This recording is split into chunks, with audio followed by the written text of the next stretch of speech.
नमस्कार मंडळी, welcome back to my YouTube channel.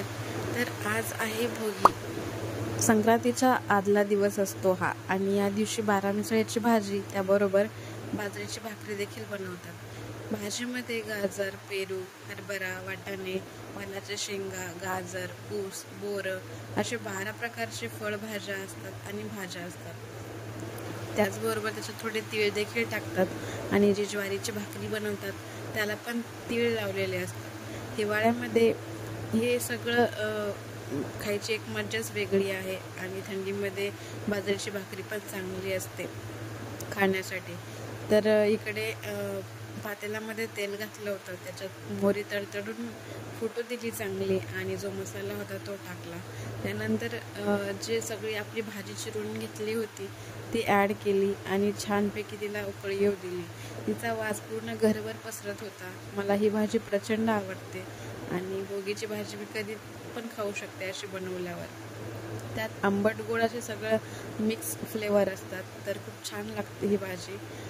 भोगीच्या दिवशी संध्याकाळी बाहेर गेले होते, आणि तिळगुळ मी आयत्याच विकत रेडीमेड आणला होता। ह्याची चव थोडी वेगळी लागते, घरी जी बनवतात त्याची चव थोडी वेगळी असते।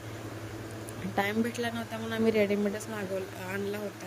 त्यानंतर मला ब्लाऊज घ्यायचं होतं, आम्ही तिकडे गेलो आणि मला ब्लाऊज घेतला। घरी येताना ऑफिसवरून आहुंच्या त्यांना तिळगुळ भेटला होता, आणि उद्यासाठी मोठा आरसा पण घेऊन आले होते। काहीतरी घ्यायचं होतं म्हणून संक्रांतीसाठी आरसा घेतला, आणि खूप मोठा होता, बेसिनच्या इथे अडकवायचा होता त्याच्यामुळे घेतला होता। आणि त्याच रात्री मी मेहंदी पण काढली होती। असा विचार केला होता की चांगली मेहंदी काढेल डिझाईनची, पण तसं जमलं नाही, आणि बाळाचं आवरून कामावरून ते झालं, शक्यच नाही झालं।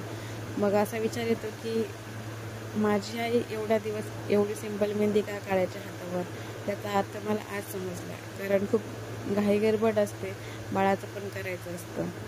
पण असो, दुसऱ्या दिवशी संक्रांतीचा दिवस होता, आणि वाण चिरून ठेवलं होतं। जे सुकडे असतात त्यांना स्वच्छ धुवून त्यांना दोरे बांधले, आणि आमच्या गावाकडे अशी पद्धत आहे की सुकड्यांना दोरे बांधतात, त्यांची अगोदर पाटावर ठेवून पूजा करतात, हळदी कुंकू लावतात, आणि मग त्यामध्ये वाण भरलं जातं।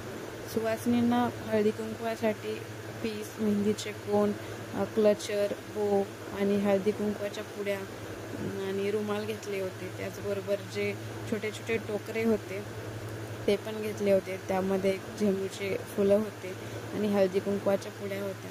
छोटीशी रांगोळ काढली सुकड्यांच्या समोर, हळदी कुंकू ठेवलं, तिळगुळ ठेवला, आणि सगळे व्यवस्थित मांडणी केली होती। बायका आल्या, त्यांना वाण दिलं, आणि खूप छान दिवस होता। आणि माझा जो आउटफिट होता, म्हणजे जी साडी नेसली होती ती अशी काय होती, कशी दिसते कमेंटमध्ये नक्की सांगा। आणि मग सायंकाळी मंदिरात गेलो होतो। घरी आल्यावर बाळासाठी हलव्याचे दागिने बनवले, आणि त्याचं फोटोशूट केलं।